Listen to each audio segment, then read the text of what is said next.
ول ول ول ول ول، حسبي الله ونعم الوكيل. شو قاعد يصير فينا؟ يا رب فرجك يا رب يا رب. خير، اللهم اجعله خير. علامك يا زلمة، لو ايش مزعوج؟ ولك يا فضة والله شي يجنن، لك شي يطلع الواحد عن ملته، مو حرام؟ لك يا حيف بس على الثورة يا حيف. خوفتني يا زلمة. لك قل لي شو صاير؟ حدا من قرايبنا لا سمح الله صاير له شي؟ قل لي. لا والله يا فضة، قرايبنا الحمد لله كلهم بخير، بس قريت خبر يشيب شعر الراس. خبر شو؟ سالف يا متى، والله بلتني. شنو صاير؟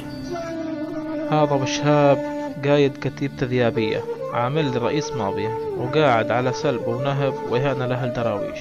وآخر الشي طالع مع السيد المحترم القائد المبجل، تعرفين شو قلت؟ معتقل أبو عبد الرحمن رئيس مجلس ذيابية، وضاربه على راسه ومقوس عليه. لا والأنكى من هيش إنه حالق له لحيته. يا ويله من الله الفاجر اللي ما يخاف من الله، ما يستحي على دمه. والهذا قائد كتيبة يحارب النظام ليدافع عن الناس ويحميها، ولا ليبوكها ويذلها. استغفر الله العظيم. شو فرق عن بشار وشبيحته؟ لا والله، هذا أوسخ من شبيحة بشار بمليون مرة. على قليلة هذولاك يا عمي نعرفهم شبيحة وخنازير. بس هذا قائد كتيبة بالجيش الحر، وهيك يساوي، والما بو حدا يضبه، والما بو حدا يحاسبه. ولك يا فضة، اللي يحرق القلب أكثر إنه أبو عبد الرحمن زلمة شريف، وكان من أول الثورة، والعالم هناك والذيابية والحجر والسد وكل تجمعات النازحين تحلف بحياته، على قد مو طاهر وشريف ونظيف، وسمعته زينة. اي والله معاك حق. أبو عبد الرحمن شيخ مجاهد وصادق، وقلبه لله، وما قصر بيوم من الأيام خدمة هالناس الطيبين، والكل يشهد له. شي يقهر يا فضة، زلمة مثل أبو عبد الرحمن هيك يصير فيه؟ ومن مين؟ من واحد سمعته بالمحافظة مثل استغفر الله العظيم يا ربي. لا تهز بدنك يا زلمة، أكيد في ناس شرفاء رح تجيب هذا اللي اسمه أبو شاب وتحاكمه وتحاسبه على الفعل الشين اللي مثل وجهه سود الله قراه. والله يا فضة هاي الشغلة كبيرة، هاي إساءة كبيرة للدين وللإسلام ولشعائر ربنا سبحانه وتعالى. ما أعرف والله أي حساب حق هالمجرم الوسخ راح يرجع حق أبو عبد الرحمن. وشو هالثورة اللي تعطي واحد بس لأنه معه سلاح ومفكر حاله قوي ومدعوم مدري من مين أنه يشيل ويخطف ويذل الناس على كيفه. والله معاك حق يا زلمة. إذا قائد كتيبة عم يهين العالم ويذلهم بكرامتهم، قل لي شو صفى شي زين الثورة؟ ولا من اللي عاملين حالهم كبار وقادة ألوي وكتائب ومو قادرين يحطون حد لهيج شخص عم يسيء لنفسه ولأولاد بلده وكمان لسمعة الثورة. يقولون حولوه للمحكمة الشرعية وراح يحاسبونه، بس الشي اللي ما فهمته انه هاي المحكمة الشرعية خاصة بيهم وبجماعتهم وجماعة الجيش الحر بجنوب دمشق والحجر وشبعة والذيابية، ومطلعين بيان يقولون فيه انه هذا اللي اسمه ابو شهاب اللي ضرب ابو عبد الرحمن واهانه ممنوع من دخول هاي المناطق، واذا قضبوا راح يحاسبونه ويحاكمونه. مو المفروض يكونون متفقين مع بعضهم وواثقين انه هالمحكمة الشرعية راح تحاكمه بالشرع والحق؟ وكسكت يا زلمة، يقولون هذا ابو شهاب متحول على المحكمة الشرعية يمكن اكثر من 5 مرات، وطالع منها بريء مثل الشعر من العجين. مدري هو عن جد بريء، ما احط على ذمتي.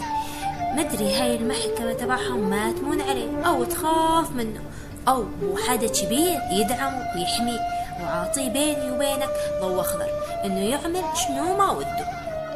ايه، وشو استفدنا من هالثورة اذا يعطم الشرعية لواحد مثل هذا انه ينهب ويسرق ويقتل ويهين ويذل كرامة الناس على كيفه، ما حدا يردعه او يحط له حد. ولك والله بشار ما سواه. والله يا متعب يا حبيبي، هيك عالم تفكر انه بلدنا غابة للقوي وللي شايل سلاح بس، ومقتنعين يا خي تماما بكلمة الشبيحة لما يقولون سوريا الأسد، وبس يروح الأسد تصير سايبة للي وده إياها يا قلبي. ولك يا فضة شو اللي راح يتغير بحياتنا إذا هيك الوضع؟ ونفس أدوات النظام ونفس أسلوب ونفس عقلية التشبيع. والمشكلة يجي واحد يحكي وبده يفش خلقه، يطلع له 1000 من حد، لا أبو شهاب ولا غيره، ويبلشون سب وشتم ودفاع عن القائد الرمز المفدى اللي شوي ثانية راح يحرر الجولان كمان. هي لعاد، والله يا متعب يا قلبي، عوجة وراح تظل عوجة.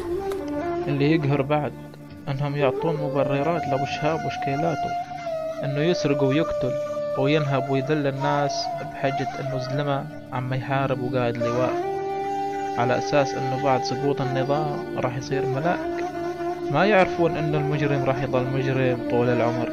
ايش نفكر لكان يا متعب يا حبيبي، صاروا امراء حرب وامراء مناطق، ووقتي جد الجد يا عمري ما يظل بالساحة غير المؤمن واللي قلبه لله. اي العاد. وابو شهاب وقت المعركة خذ جماعته وهرب وترك الثيابية والبحثلية، ولولا كم بطل كان صامد وظل صامد هناك. كان سمعت بمجازر صارت والحجة معروفة، انسحاب تكتيكي ما ظل ذخيرة، واللي يموت ياخذ شرف الشهادة. حسبنا الله ونعم الوكيل يا متعب، الله يصلح الحال ويهدي الجميع ويوحد كلمتهم ويجمعها مع هدف واحد بجاه الحبيب محمد. آمين يا فضة، ويخلصنا من كل واحد على نمرة أبو شهاب، لأنه هو أمثاله أسوأ من جيش بشار، وعم يشوهون صورة الثورة والمجتمع كله والمستقبل كله. هذول يا فضة الله وكيلك الناس تخاف منهم أكثر ما تخاف من الجيش والشبيحة. وإهانة الشيخ عبد الرحمن إذا مركد هيج دون حساب راح نرجع لزمن البوط العسكري ودعس الرقاب كمان. هاي سياسة النظام لحد هاللحظة، عم نقدم دم وشهداء وجرحى ومعتقلين لحتى نخلص منهم، ويجي آخر شي واحد أزعر وفاجر بده يحكم الناس هيج. إهانة كرامة أي مدني يا فضة مرفوضة ولازم يتحاسب عليها. تنشوف هالمحكمة الشرعية قيتها شدها تساوي له بكرة. محكمته الثورية أوف يا فضة أوف. هو مثل يقول من تحت الدلف لتحت المزراب.